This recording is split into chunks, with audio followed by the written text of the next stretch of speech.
Bonjour à toutes et à tous. Bien, aujourd'hui, je vous fais une petite capsule pour vous parler d'un sujet brûlant, évidemment le sujet des masques. En tout cas ici sur la Côte d'Azur, depuis ce matin, eh bien, il y a des parties de la ville où le masque est devenu obligatoire donc, sur les avenues, les endroits où il y a beaucoup de monde. Alors, j'ai reçu justement un message ce matin d'une personne à propos de ça qui me posait la question comment je vois ça, comment moi je me comporte ou comment je vais me comporter. Une autre personne aussi qui disait ben voilà, c'est maintenant la désobéissance civile, c'est maintenant. Effectivement, ces dernières semaines, il y a eu quelques cas où j'ai porté un masque pour entrer dans des magasins, parce que j'avais d'autres objectifs et puis j'avais pas envie de me battre là-dessus. Et peut-être aussi je voyais pas d'autres solutions. Peut-être qu'il y en avait d'autres. En tout cas, je les ai pas cherchées. C'est toujours un problème de regarder qu'est-ce qui se passe à l'intérieur et puis aussi quelles sont mes priorités, quel est mon état de conscience. Par contre, ce matin, quand j'ai vu cette information, là, il s'est vraiment passé quelque chose en moi où moi, j'ai senti quelque chose qui m'a dit c'est assez. Ce qui veut dire que je sais que eh bien, je ne porterai pas de masque dans la rue, ça c'est certain.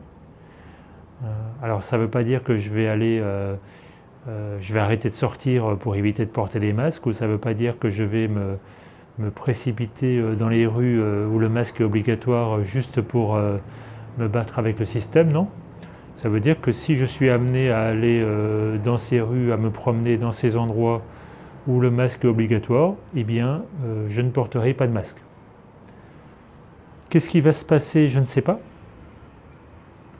Alors, est-ce que c'est effectivement un acte de déobéissance civile? Moi, quand j'entends ça, ça me fait penser effectivement à la lutte contre l'autorité extérieure. Donc je dirais plutôt que c'est un acte d'obéissance envers mon autorité intérieure, envers mon âme, envers ma conscience. Donc c'est à ça que je vais obéir. Alors peut-être certaines fois ça me dira de ne pas aller quelque part, peut-être ça me dira certaines fois de mettre un masque, mais en tout cas pour ce qui est de me promener dans la rue, je pense pas. Je pense que là ça me paraît très très clair à l'intérieur de moi. C'est plus que clair, c'est même tellement fort que j'ai l'impression que je vais mourir si jamais je le fais pas. Et c'est ça la conscience dont je parle dans mes vidéos et dont on parle dans Personocratia, c'est cette certitude, cette obligation, c'est quelque chose qui est plus grand que moi dans le sens de mon ego, de mes besoins, de mes peurs, etc. C'est que si je ne le fais pas, je vais mourir. Si je continue à me soumettre, je vais mourir. Alors après, voilà, en pratique, comment ça va se passer? Effectivement, j'en ai aucune idée. Ce que je sais, c'est que la différence entre la désobéissance à l'extérieur et puis l'obéissance à mon autorité intérieure, c'est une différence de vibration. Et ça change beaucoup de choses. Ça veut dire par exemple que l'idée c'est pas de me battre ou de me révolter contre la police ou de voir des ennemis justement dans les policiers, dans les gendarmes ou dans les personnes qui portent un masque parce qu'elles ont peur. L'idée c'est plus de regarder à l'intérieur de moi, de me renforcer, de voir aussi peut-être dans certains cas pourquoi j'ai tellement peur, pourquoi c'est si difficile pour moi d'agir en tant qu'être souverain, non pas contre les autres, mais juste parce que c'est mon droit en fait de penser et de me comporter comme un être souverain, c'est qui je suis réellement. Sauf qu'évidemment, j'ai pas été une grande partie de ma vie, j'y ai pas été habitué. Donc dans tout mon corps, dans tous mes égos, spécialement dans mon ego mental, effectivement c'est quelque chose qui n'est pas normal et c'est quelque chose qui va peut-être m'attirer des ennuis, donc ça fait peur. Alors cette histoire de vibration, oui c'est vraiment très important. Je ne sais pas, en ce moment j'écoute beaucoup de choses à propos de Aurobindo, de Mère et de Satprem. Notamment hier, j'écoutais dans une interview de Satprem qu'il a donnée, je ne sais pas, il y a une trentaine d'années, où il disait qu'effectivement, quand il n'y a plus rien, il reste l'être, il reste la vraie personne que je suis réellement au fond de moi, cette force créatrice. Et quand je découvre que finalement, quand il n'y a plus rien, en fait, il y a tout, je découvre également que cet être, il n'y en a qu'un, même s'il est individualisé dans chaque chose, dans chaque être humain, mais il n'y en a qu'un.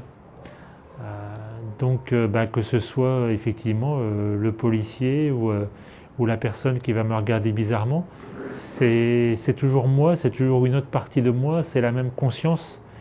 Donc ça ne sert à rien d'avoir peur, ça ne sert à rien de me battre avec tout ça.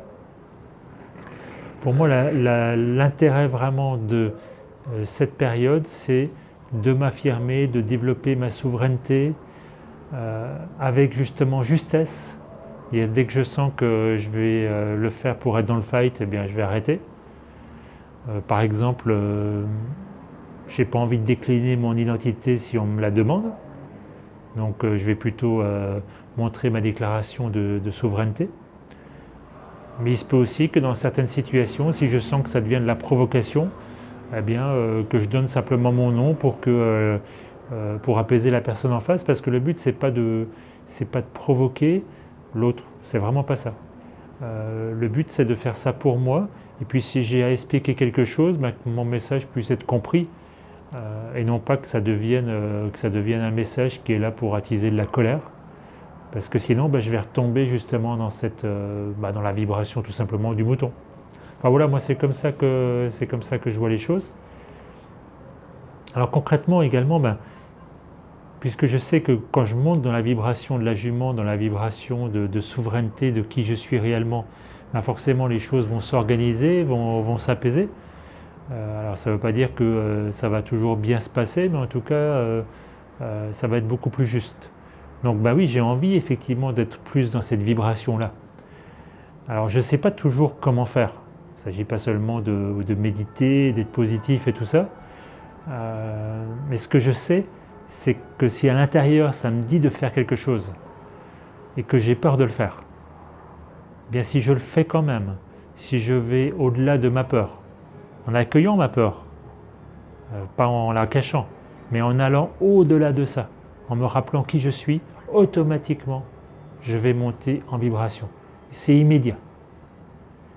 Donc ça c'est quelque chose qui est important et donc quelque chose que je vais garder en moi pendant cette période quand même, je ne sais même pas si on peut dire difficile, c'est tellement inédit. Je suis encore choqué de voir ce qui se passe, encore choqué de voir qu'on puisse en arriver là, et en même temps je le sais. Je remercie, oui vraiment je remercie tout ce qui se passe actuellement, ça va encore m'aider à passer une étape supplémentaire. C'est drôle d'ailleurs parce que ces dernières semaines j'ai vécu pas mal d'épreuves assez difficiles dans d'autres domaines et aussi à l'intérieur de moi, mais ça n'avait rien à voir avec le port du masque. Et je me posais la question de pourquoi ça pousse tellement, pourquoi ça arrive maintenant, pourquoi c'est aussi fort. Là je comprends, quand j'ai lu ce matin cette histoire de masque obligatoire dans la rue, ça m'a fait vraiment tilt.